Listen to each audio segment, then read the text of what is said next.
안녕하세요. 네, 방금 소개받은 강용진 전문위원입니다. 앞서서는 6G 관련된 전략 맵 분석 내용을 들으셨다고 한다면 이번에 저는 UAM 관련된 유망 기술을 도출하고 관련된 정성 분석에 대해서 설명을 좀 드리도록 하겠습니다. 이게 앞서서 설명드린 6G의 분석 절차와 이번 UAM 분석 절차가 똑같기 때문에 장표를 보시다 보면은 같은 내용 아닌가? 예. 먼저 김태균 위원님이 장표를 먼저 만들다 보니까 제가 그거를 따라가다 보니까 비슷한 양식으로의 장표들이 대부분 있습니다. 예. 이게 결국 똑같은 내용이 아니라 좀 기술적인 내용으로 보시면은 다른 내용이기 때문에 기술적인 부분에서 좀 봐주시면 감사할 것 같습니다.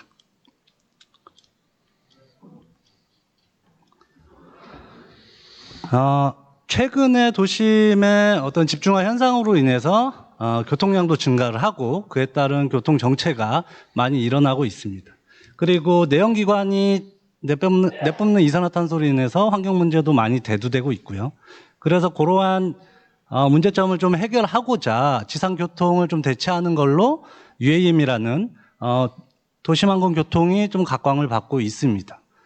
UAM은 전기동력 수직 이착륙기 등을 이용을 해서 승객이나 화물 등을 운송 등을 목적으로 해서 운영되는 새로운 교통항공 체계라고 보시면 항공교통 체계라고 보시면 될 것 같습니다.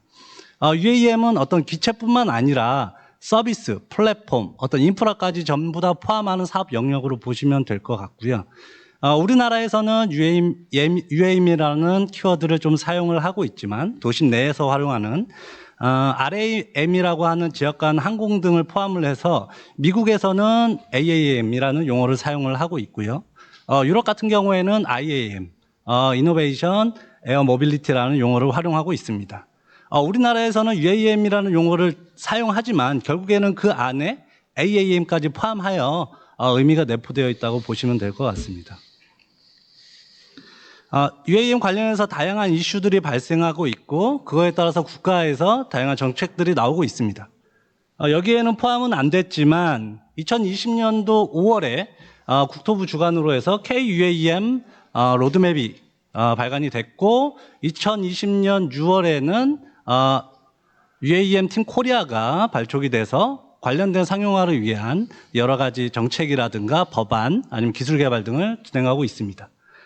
그리고 2021년 3월에는 KUAM 기술 로드맵이 발간이 됐고요. 그 다음에 각 사업자별로 어떻게 운용할지에 대한 부분들이 2021년 9월에 KUAM 운용 개념서가 발간이 됨으로써 그런 것들을 활용을 해서 향후에 그 사업자들이 참고할 수 있는 개념서가 나와 있습니다. 그리고 2022년 10월에는 미래성장과 기술강국 도약을 향한 국가전략기술 육성 방안에 12대 국가전략기술이 포함돼서 발표가 됐습니다. 이 안에는 첨단 이동수단이라고 하는 내용이 포함되어 있는데 현재는 첨단 모빌리티로 좀 변경이 되어 있고요. 여기 안에 세부 중점 기술로 UAM 그리고 전기 수소차 그리고 자율주행 시스템이 포함돼서 육성 방안이 발표가 되었습니다. 이후에 도심항공교통 핵심 기술 R&D 사업이 신속여타로서 처음으로 신속여타가 생기고 나서 처음으로 선정이 됐고 2023년 8월에는 관련돼서 6G와 로봇 도심항공교통 분야가 최종적으로 예비타당성을 통과를 했습니다. 근데 UAM 같은 경우에는 한 3분의 1 정도가 사업비가 축소가 됐는데요.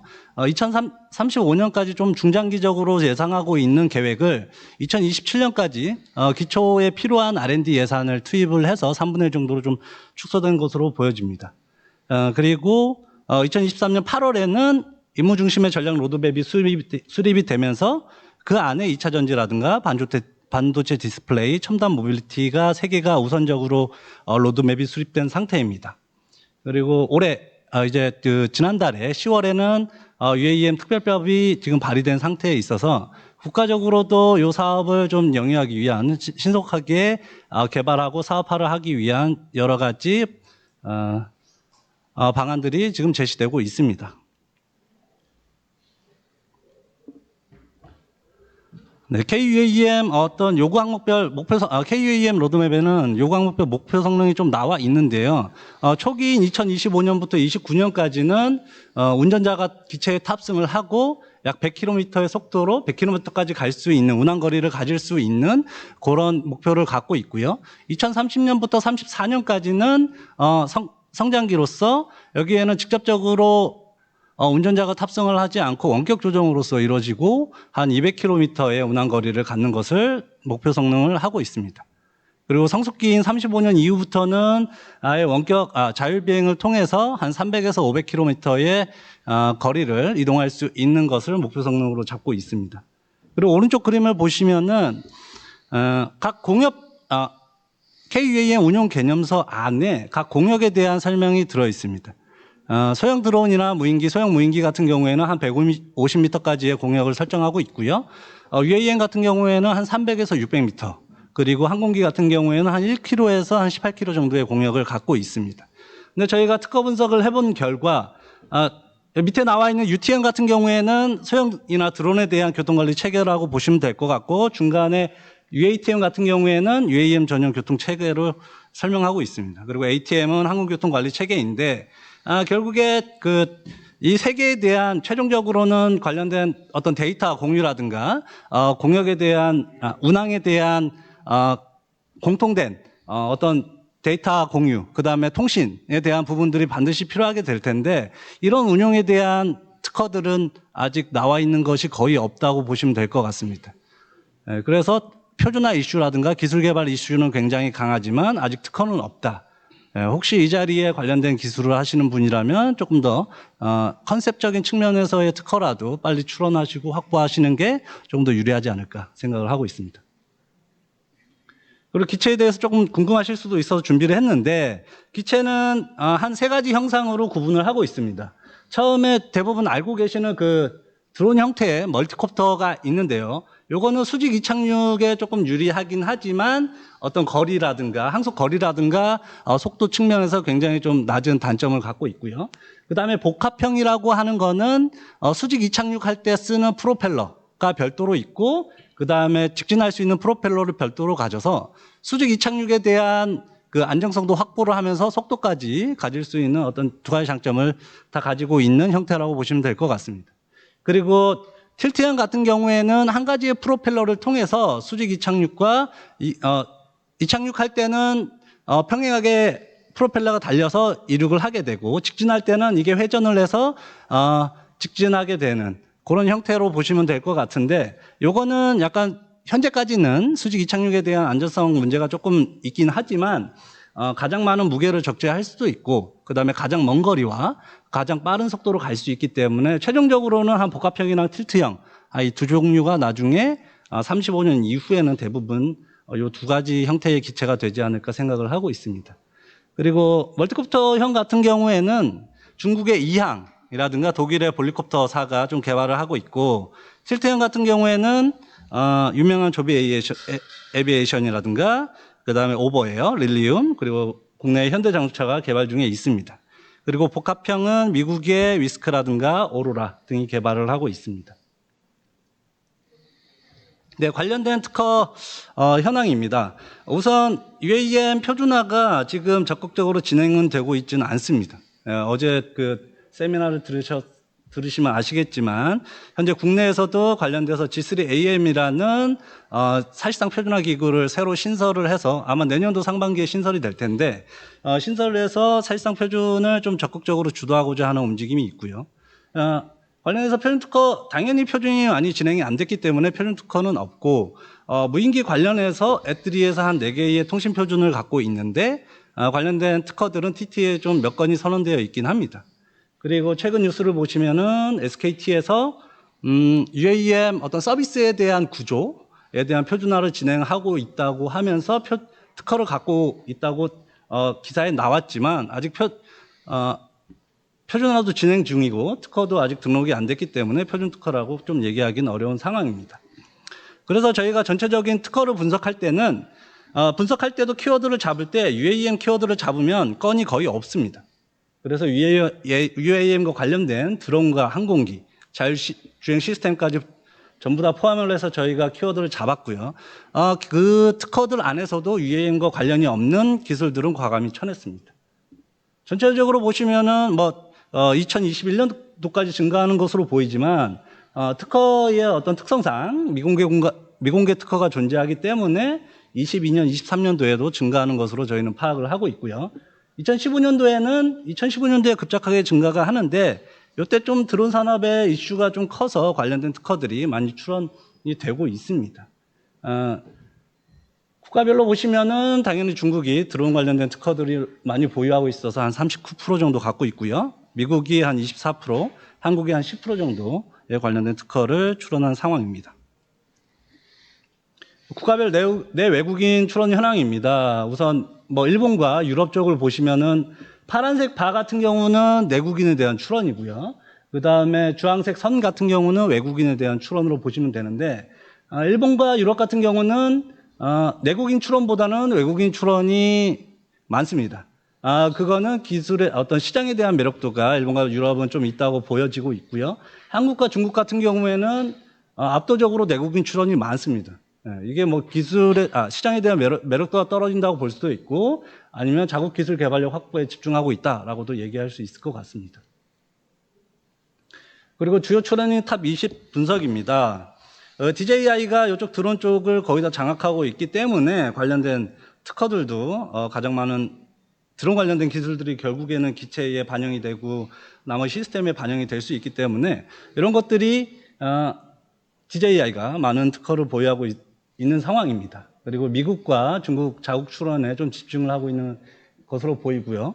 그 다음에 항공이라든가 우주 아니면 방위 쪽에 좀 관련된 기업들, 사프란, 에어버스, 허니웰, 보잉, 탈레스 등들이 상위권에 좀 포진되어 있는 것으로 보여집니다. 그리고 중간에 밑에 보시면은 저희가 시장에 대한 어떤 경쟁을 갖고 있는 기업들을 판별을 할 때 특허 수가 얼만큼 있냐, 아니면은 좀 그 지식자산 강국인 미국, 일본 이후에 얼만큼 많이 출원했느냐로 시장에 대한 경쟁력이 있는 기업이라고 좀 판단을 하고 있는데, 그 차원에서 보면은 오른쪽 위에 포함되어 있는 DJI라든가 보잉, GE가 좀 시장 선점 경쟁자 그룹에 속해 있다라고 특허 관점에서 판단을 하고 있습니다.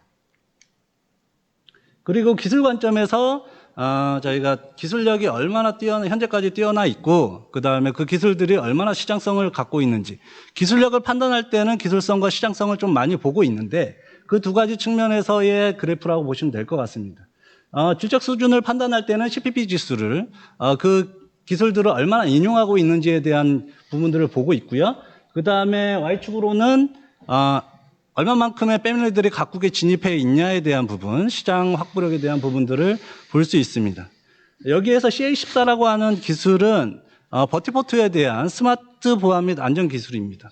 버티포트라는 거는 아까 EV 톨이 기체가 내려앉을 수 있는 어떤 착륙장이라고 보시면 되는데, 그 안에서 들어갈 때 아니면 그 안에서의 보안 문제, 안전 문제에 대한 기술들에 대한 게 좀 기술력이 어느 정도 있고, 특허 건수는 적지만 관련된 기술력은 굉장히 있는 것으로 보여지고 있습니다. 그리고 교통항행 관리 쪽에 CNSI 보안 기술, 그 다음에 버티포트 운용 기술, UAM 비상 운용 관리 기술, 원격 조성 기술 등이 시장성도 있고 기술력도 있는 기술로 좀 판단을 하고 있습니다.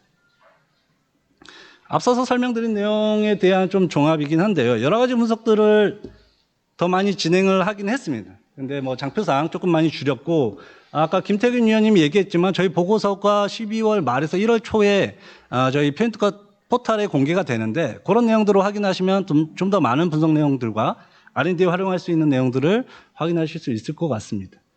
주요 플레이 앞서서 말씀드리지 않은 내용들을 조금 더 말씀드리면, 상위 5개 출원인들은 고실 내 기체 설계 제작 기술이라든가 승객 운항 안전성 확보 기술, 아니면은 통신 기술 쪽에 출원량을 좀 많이 확보하고 있고, 특히 보잉 같은 경우에는 UAM 전 분야에 대해서 특허 포트폴리오를 구축하고 있는 것으로 보여지고 있습니다. 네, 편특허 분석에 대한 편특허 유망 기술 분석에 대한 내용들을 좀 설명을 드리겠습니다. 김태균 위원님이 이 부분을 많이 설명을 드렸기 때문에 좀 짧게 설명드리면, 결국에는 저희가 편특허 전략맵 사업의 가장 큰 목적은 표준 특허 유망한 기술을 R&D 과제화시키자라는 게 최종 목표로 있고, 올해 같은 경우에는 UAM 같은 경우에는 기술 체계를 구축을 할 때 표준과 조금 관련성이 떨어지지만 그래도 향후 유망한 전체적인 기술 체계를 구축함으로써 특허 활동도 보고 그 다음에 표준화 타겟할 수 있는 아이템도 좀 찾기 위해서 전체적으로 좀 기술 체계를 많이 나눴습니다. 그래서 대분류 6개, 중분류 15개, 중점기술 32개로 나눴고요. 그 안에서 특허 관점과 표준 관점의 지표 분석을 통해서 최종적으로 전문가의 의견을 반영해서 총 8개의 유망기술을 도출해냈습니다. 그리고 8개의 유망기술에 대해서는 그 국토부 UAM 사업을 주관하고 있는 국토부의 R&D를 담당하고 있는 카이아 국토교통과학기술진흥원 거기에 8개의 기술에 대해서는 저희가 기술 수요서를 제출했고 내년도 예타 과제 관련해서 한 2개에서 적어도 3개 정도는 저희가 제출한 사업 내에서 과제화가 될 것으로 좀 기대를 하고 있습니다. 전체적인 기술 내용입니다. 전부 다 설명드리긴 어렵고 좀 대분류 쪽에서 보시면 기체 부품이라든가 항행교통관리, 인프라, 서비스, 인증시험 평가, 미래기술이 포함되어 있습니다. 네, 이 장표도 앞에서 보셨죠? 네, 표준평가와 특허평가를 저희가 진행을 했고요. 그 다음에 전략위원회 의견을 반영해서 최종적으로 유망기술을 도출했습니다. 이거는 표준과 특허평가에 대한 결과인데 상위권에 대한 기술들 뿐만 아니라 중간중간에 보여지는 표준평가가 높거나 특허평가가 높은 기술들도 같이 의견을 반영을 해서 머지할 수 있는 기술들은 조금 머지를 하고 조정할 수 있는 부분들은 좀 조정을 해서 최종적으로 전략위원 의견을 반영해서 오른쪽과 같이 8개 기술이 선정이 됐습니다. 8개 기술이 보시면은 통신기술이라든가 UAM 교통 자동화 기술, 그 다음에 아까 제가 앞서서 한번 설명드린 공역에 대한 부분, 연계에 대한 부분, UTM, UATM, ATM 연동 기술, 그 다음에 추진 동력원, 시험평가 기술, 위험도 저감 관리 기술, 자율비행 제어 기술, 버티포트 구축 기술, 이 8개가 선정이 됐고요. 앞서 말씀드렸다시피 기술 수요 조사서를 제출했는데 예타 과제에는 한 2-3개 정도, 그리고 내년도에 기획될 그러니까 내후년도에 만들어질 국제협력 과제가 있거든요. 다양한 분야에서의 국제협력 과제를 만들어내는데 UAM 기술 분야에서의 국제협력 과제를 만들 때 저희 제출했던 기술 수요소를 활용을 해서 거기에서도 국제협력 과제가 만들어질 것이라고 좀 예상을 하고 있습니다. 총 8개의 유망기술이 도출이 됐는데 전부 다 설명드리기에는 조금 시간이 모자랄 것 같아서 지금 파란색으로 선택된 기술들만 간략하게 인용관계 분석 정도로 해서 설명을 드리도록 하겠습니다. 이 장표도 앞에서 보신 것 같죠? 네. 표준 점수와 특허 점수를 통해서 유망기술을 좀 구분을 했고요. 둘 더 높은 기술은 통신기술, 교통관리 자동화 기술, 그 다음에 UATM, ATM 연동기술. 그 중에서도 교통관리 자동화 기술 같은 경우에는 특허 활용성이 매우 높게 나왔다라고 보시면 될 것 같습니다. 그리고 저희가 모든 특허에 대해서 분석하기에는 수많은 로드가 걸리기 때문에 처음에 유효 특허를 도출해내고 그 안에서 주요 특허들을 다시 한 번 더 핵심 특허들을 선정을 했습니다. 핵심 특허들을 선정하는 기준은 여러 가지가 있지만 오른쪽과 같이 기술 관련성이라든가 권리의 광협, 패밀리 피인용 등이 얼만큼 있는지에 대한 부분들을 다루는데 가장 중요한 거는 기술의 관련성을 봤습니다. 그걸 통해서 쭉 유효 특허들을 도출해냈는데 UTM, UATM, ATM 연동 기술 같은 경우에는 워낙 건수가 처음부터 적었고 그에 대한 유효 특허도 굉장히 적긴 했습니다만 없는 만큼 표준화에 대한 이슈도 많고 그 다음에 아직까지 기술 개발이 많이 되어 있지 않기 때문에 이 기술에 대한 부분들은 조금 관심을 갖고 기술 개발하고 특허 확보를 하시면 좋을 것 같습니다. 네, 이 장표도 앞에서 보셨죠? 요거를 조금 더 설명드리면 뒤에서 인용관계 분석을 할 때 저희가 기술 분야별 인용관계 분석을 했습니다. 예.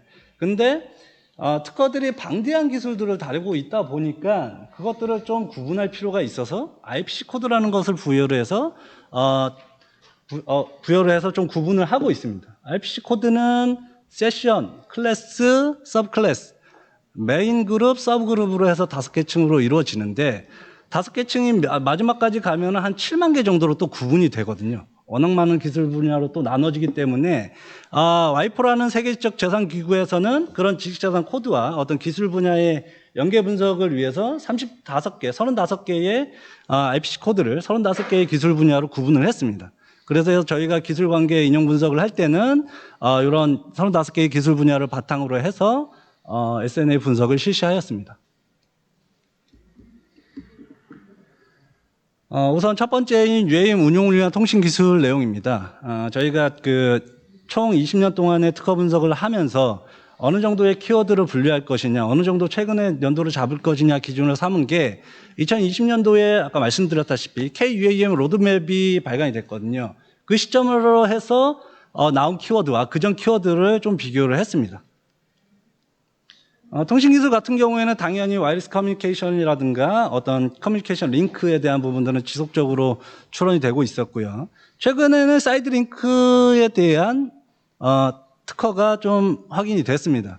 이 내용을 보면은 어떤 UAM이 운영이 될 때 기지국의 통신이 없이 각자의 UAM 기체, eVTOL 기체들끼리 운영할 수 있는 그런 V2X와 통신과 같은 사이드링크 통신에 대한 부분들의 특허가 최근에 좀 나오고 있는 상황입니다. 기술 분야에 대한 인용관계 분석입니다. 네, 앞서 말씀드린 35개의 기술 분야 중에서 UAM 운용을 위한 통신 기술들은 어떻게 연관이 되어 있는지를 보여주는 장표라고 보시면 될 것 같고요. 당연히 텔레커뮤니케이션이 기술 중심으로서 있고 디지털 정보의 전송을 위한 디지털 커뮤니케이션이라든가 아니면 컴퓨터 테크놀로지, 메이저먼트 등이 관련된 기술 연관관계도가 좀 나오고 있습니다.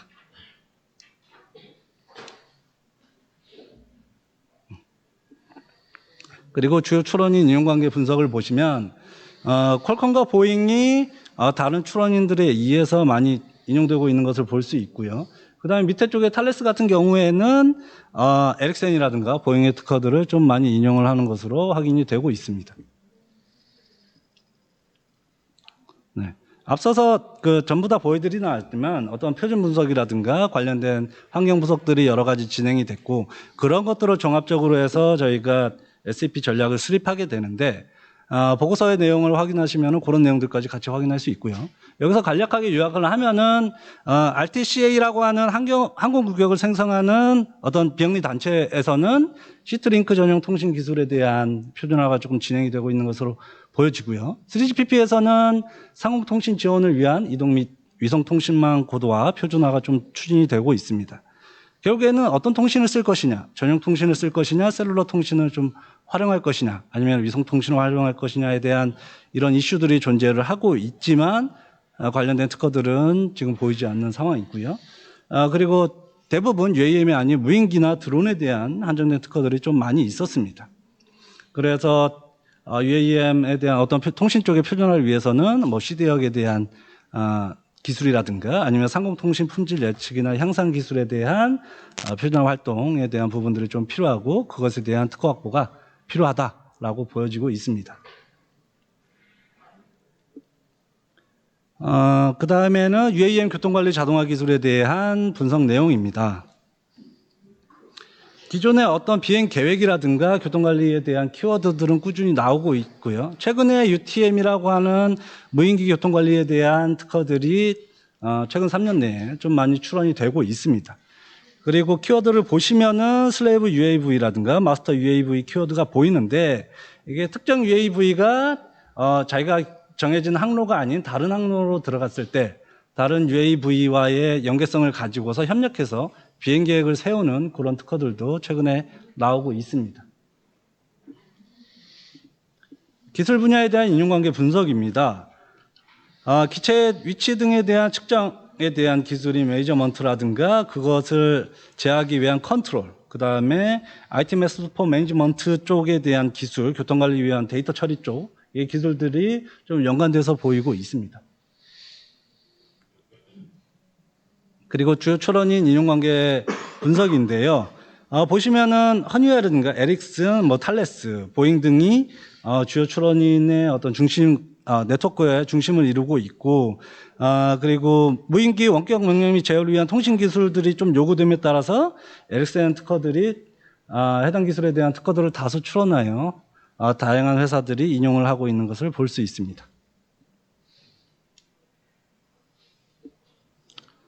교통관리 자동화 기술 같은 경우에는 현재까지 뭐 표준화에 대한 적극적인 움직임은 보이지 않고 있으나 버티포트 수용량 산정이라든가 아니면 UAM 스케줄링 기법에 대한 것들이 좀 표준화가 필요하다고 보이고요. 그리고 그 관리 시스템 플랫폼 하는 것들을 좀 AI로 활용하는 그런 기술들에 대한 특허들이 나오고 있습니다. 그래서 그 버티포트 수용량 산정이라든가 스케줄링 기법에 대한 어떤 표준화 유망 기술에 대해서 우리가 알고 있는 AI 기술이라든가 디지털 트윈, 클라우드 및 플랫폼 기술들과 같이 접목을 해서 관련된 기술 개발과 어떤 특허 확보가 필요할 것으로 판단이 되고 있습니다. 다음은 추진 동력원에 대한 분석 내용입니다. 배터리 셀이라든가 팩 등에 대한 것들은 지속적으로 출원이 되고 있고, 최근에는 퓨어셀이라든가 하이드로젠에 대한 키워드가 등장한 것으로 보면 수소 연리 기술에 대한 관심도가 높아진 것을 확인할 수 있습니다. 그리고 히트 익스체인저라든가 에어 채널, 에어 인렛 등을 봐서는 열 관리라든가 냉각 시스템에 대한 중요성이 많이 부각되고 있는 것으로 보여집니다. 기술 분야 인용관계 분석인데 당연히 에너지와 관련된 것이라 중심에 에너지 관련된 기술 분야가 중심에 있고요. 그것들을 어떻게 디지털 정보 관련된 정보들을 어떻게 전송할 것인가에 대한 부분 디지털 커뮤니케이션, 그다음에 배터리나 연료 전지 상태를 측정하는 메이저먼트들이 연관된 기술로 좀 보여지고 있습니다. 주요 출원인에 대한 인용관계 분석입니다. 일반적인 항공기 제조 회사인 보잉이라든가 에어버스, 오로라 등의 특허 기술들이 다른 출원인에 의해서 많이 인용되고 있고, 베타라든가 텍스트론 같은 경우에는 특수 목적 항공기를 제조하는 회사인데 보잉이라든가 오로라 등에서 다양하게 특허들을 인용을 해서 자기 기술 개발을 하고 있는 것으로 보여지고 있습니다. 전략 부분에서는 기존의 어떤 고용량 연료전지 기술이라든가 충방전 및 최소 운용 성능, 배터리 관리 시스템에 대한 표준화 이슈가 존재하는 것으로 보이고, 특허에서는 롤스로이스 특허들이 열폭주 감지 관련해서 많은 특허들을 보유하고 있고, 수소 연료전지 관련해서는 제로에비아 쪽의 특허가 좀 많이 있었습니다. 배터리 쪽에서는 우리나라가 좀 강국이긴 한데 에너지 솔루션이라든가 뭐 SK 이노베이션 이런 특허들은 자기네들만의 어떤 배터리 팩에 대한 특허 출원은 많지만 이것을 UAM에 특화시켜서 UAM 키워드를 넣어서 낸 특허들은 거의 없기 때문에 저희 분석에서는 조금 빠져있는 상황이긴 합니다. 그리고 현재까지는 내연기관이나 전기를 공용으로 활용하는 특허들은 좀 보이고 있으나 수소연료 전지와 배터리를 함께 쓰는 그런 하이브리드 동력원에 대한 특허 수가 좀 적었습니다.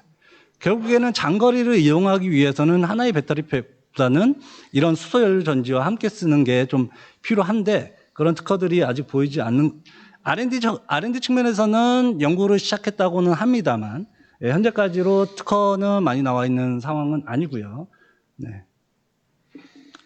그런 것들을 좀 UAM에 최적화할 수 있는, 우리나라가 가지고 있는 배터리 기술들을 좀 UAM에 최적화해서 사용할 수 있는 그런 연구 개발이 좀 필요할 것 같고, 그런 것들이 우리가 좀 강점이 있기 때문에 국제 표준화를 좀 선도할 수 있는 기술 분야라고 좀 판단을 하고 있습니다.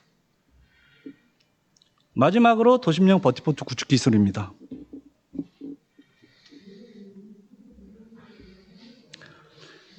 이 버티포트 구축 기술 같은 경우에는 원래 특허 수가 많지는 않았습니다. 대부분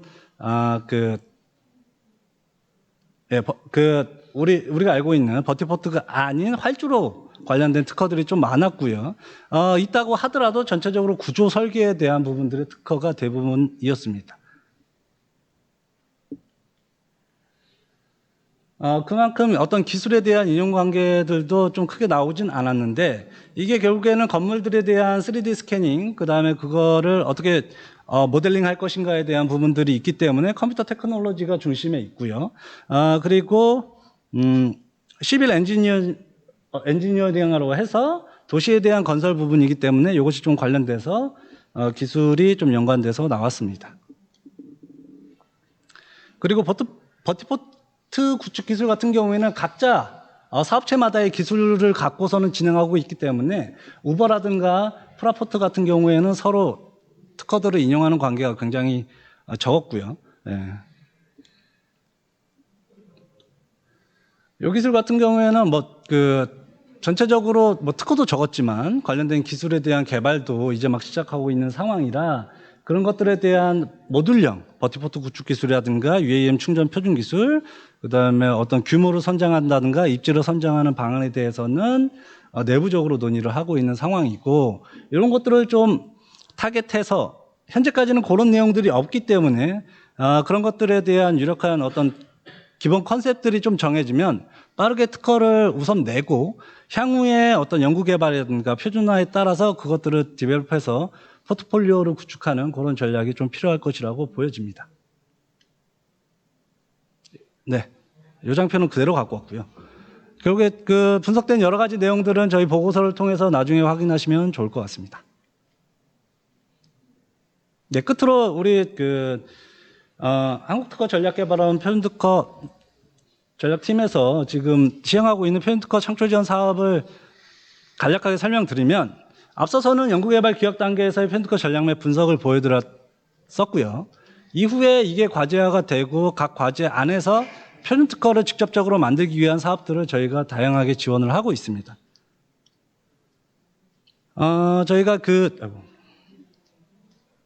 표준특허 내년도 같은 경우에는 저희가 과제 수가 올해보다 많이 늘어났기 때문에 만약 연구자들이 만약에 타겟하게 된다면 내년도 올해 말에 저희가 사업 공고가 뜨게 되는데 그것을 타겟해서 들어오게 되면은 저희가 표준 분석이라든가 특허 분석을 통해서 최종적으로 표준 특허를 만들어 드리고 아니면은 표준 특허가 아니더라도 관련된 구현 제품에 대한 권리 확보까지 저희가 진행을 해드리고 있기 때문에 올해 연말에 좀 관심을 갖고 저희 사업에 참여해 주시면 감사하겠습니다.